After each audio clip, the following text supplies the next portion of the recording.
Hello everyone, my name is Rob, welcome to Kinetic Rugby League. In this video I'm going to be giving you my NRL preliminary finals tips and predictions. If you want to see how I got on last week, you can check the pinned comment down below. But without further ado, let's get started on the first game for this week. Kicking things off with the Penrith Panthers versus Melbourne Storm. Starting with the Panthers, they finished their regular season in first place on the ladder. They've won 4 games in their last 5. Their current home record is 9 wins and 3 losses. They also won last time out against the Warriors. This week they'll be hosting from Accor Stadium in Sydney. Looking at the squad that they've announced so far for this week, in the backs it includes Dylan Edwards, Sonia Taruva, Isaac Tango, Stephen Crichton, Brian Toto, Jerome Luai and Nathan Cleary. Onto the forwards they have Moses Leota, Mitch Kenny, James Fisher-Harris, Scott Sorensen, Liam Martin and Isaiah Yeo. And on the bench is Jack Cogger, Lindsay Smith, Spencer Linu and Luke Garner. Looking at percentage stats for the Panthers, they have a 74% win rate, 82% completion rate and a tackle efficiency of 87.3%.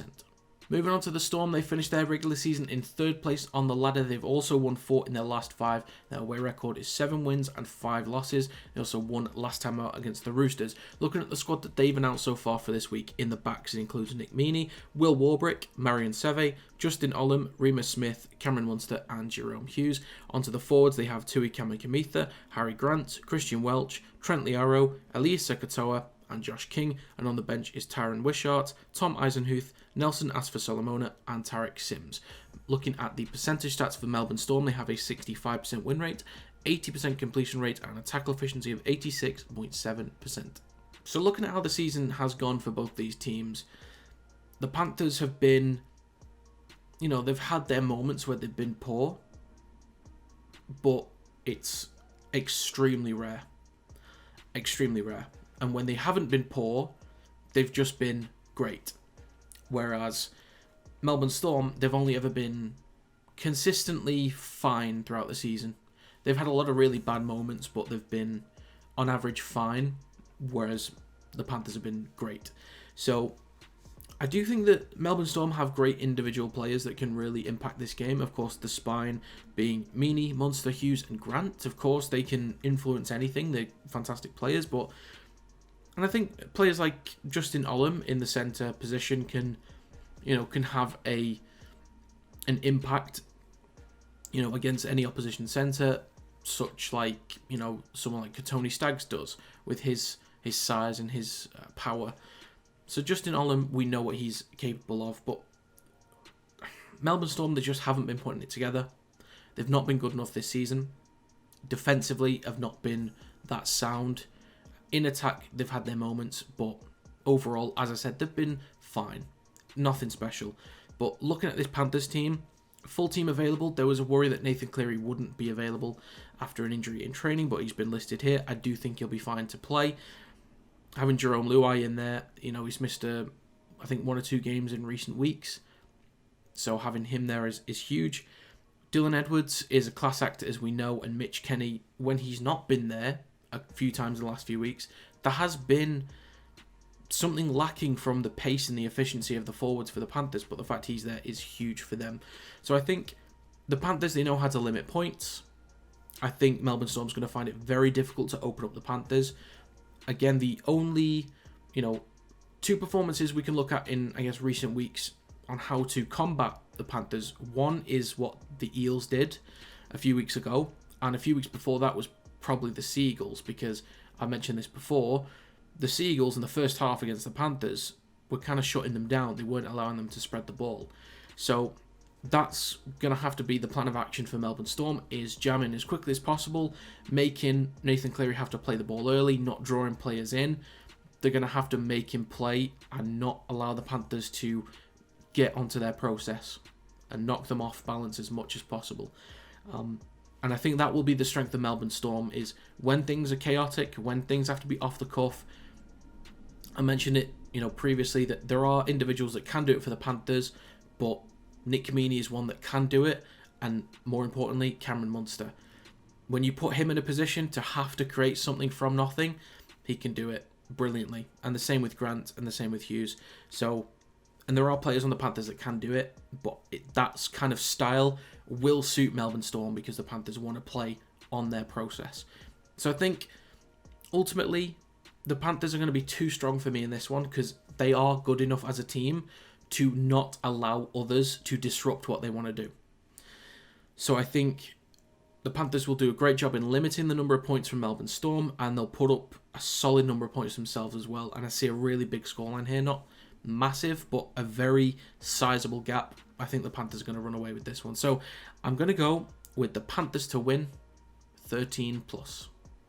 Finally for this week, we have the Brisbane Broncos versus the New Zealand Warriors. Starting with the Broncos, they finished their regular season in second place on the ladder. They've won 4 in their last 5 games. Their home record is 7 wins and 5 losses. They also won last time out against Melbourne Storm. This week, they'll be hosting from Suncorp Stadium in Brisbane. Looking at the squad that they've announced so far for this week, in the backs includes Reece Walsh, Jesse Arthurs, Katoni Staggs, Herbie Farnworth, Selwyn Cobbo, Ezra Mam and Adam Reynolds.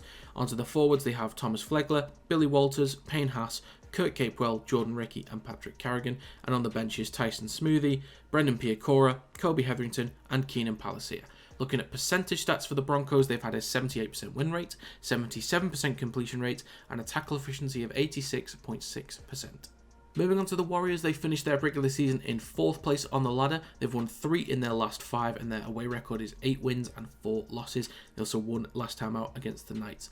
Looking at the squad that they've announced so far for this week, in the backs includes Chance Nickel-Klokstad, Dallin Watene-Zelezniak, Rocco Berry, Adam Pompey, Marcelo Montoya, Tamale Martin and Sean Johnson. Looking at the forwards, they have Adam Whanoa-Blake, Wade Egan, Mitch Barnett, Jackson Ford, Marata Niokore and Tohu Harris. And on the bench is Dylan Walker, Jazz Tavanga, Bailey Sirenen and Josh Curran. Looking at percentage stats for the Warriors, they have a 70% win rate, 78% completion rate and a tackle efficiency of 88.1%. So I must say I was very surprised about the scoreline last week. I wasn't 100% sure about who was going to win between the Knights and the Warriors, and of course I edged it towards the Knights and was incorrect on that one. But to be as much of a question mark as the Warriors have been, because I didn't know if they could compete at the very top, this is one of these games where they're competing at the very top. To beat a team that was on such great form and had so much confidence last week, to finally end their win streak is going to give them a lot of confidence and shows that they are potentially a real threat. And I do think they are, especially, of course, having Sean Johnson back in there, who is a Dally M medal contender. And, you know, a lot of people think that he is the favourite. Having him in there is going to be huge. But if we look at the like for like, you know, of course, you know, if we go back and forth with the players, the Warriors, they do have Chance Nickel-Klokstad. The Broncos have Reece Walsh. They've got Tamale Martin. Broncos have Ezra Mam. They do have Sean Johnson. Broncos have Adam Reynolds. They have Whanoa-Blake. Broncos have Payne Haas. Like, Tohu Harris, Patrick Carrigan. When you go head-to-head in each of these positions, I think in every case, the Broncos come out on top, aside from maybe Watene-Zelezniak versus Jesse Arthurs. That's the only one that's questionable for me, possibly. But the Broncos can absolutely come out with a statement win here against a team that's got plenty to offer. It still feels that the Warriors are underdogs, of course. And I think given the confidence and what we saw from them last week, they can absolutely come out and challenge the Broncos. But I do think the Broncos just are too strong all round. I don't see as much of a win in terms of scoreline and the gap as I do with the Panthers and Melbourne Storm. But for me, it's a tough one back in the Warriors because they've had such a great season. But when it comes to the absolute top teams, Panthers and the Broncos, I don't know if they can compete. I think there are certainly areas where they can exploit them. I think if you can, as I said with Melbourne Storm, if you can get the Broncos a little bit out of shape and you play to your own chaotic game, players like Sean Johnson can thrive off that. And, you know, you have players like Watene-Zelezniak. He's a big aerial threat.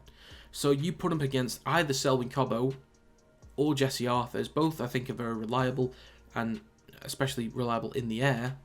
But against someone with the height difference and the aerial threat that he does already offer, that might be the best place to exploit the Broncos. In terms of field position, I think that battle's going to be won significantly by the Broncos because, yes, you do have Fanua Blake for the Warriors, but you've got Payne Haas, coming back from the Broncos, and then Flegler as well. And then you pair that with, say, Patrick Carrigan, who knows how to run hard, and is also a skillful player in helping you to shift the ball from left to right and right to left. I think, in terms of individual quality, one, the Broncos in that respect are just too strong, and two, as a team, as a unit, they are capable of controlling games. I think the only change that we could have seen in this game that would make me lean towards the Warriors is if, say, Jock Madden had to fill in for Adam Reynolds. But the fact that Reynolds is there, and it's not Johnson versus Madden, it's Johnson versus Reynolds, of all people, it kind of nullifies any advantage that Johnson would give, because Reynolds can do what Johnson can do, and I think better, personally. So I do think there's going to be a tough game here for both these teams, but the individual quality and the team quality overall of the Broncos will just be too strong for me personally. So I'm going to go with the Broncos to win 1 to 12 points. So to recap my predictions for this week, I'm going to take the Panthers to win 13+, and I'm going to take the Broncos to win 1 to 12 points. In terms of winners' confidence, I'm at about 95%. I simply cannot see Melbourne Storm beating the Panthers, and I cannot see the Warriors beating the Broncos. The only reason why it's not 100% is because I know that there are nuances to the game. So 95% for me is basically 100%, but I leave out that 5% because of the nuances, because key players can get injured, or there could be sin bins, there could be red cards, and that kind of throws out the normal scenario that I'm predicting based off. So I'd say 95% on the winner's confidence, and in terms of margin, I'm at about 60%. I think Melbourne Storm could make it a more narrow margin. They could do. And I think there's the possibility that the Broncos even pull away more from the Warriors, but that's just how I feel right now. So 95% for the winners and 60% for the margins. But that's going to be my recap for this week. So that's going to be it for this video. If you have any predictions for this week, let me know in the comments down below. Also, let me know how you got on last week. But that's going to be it for this video. Thank you very much for watching, and I will see you next time.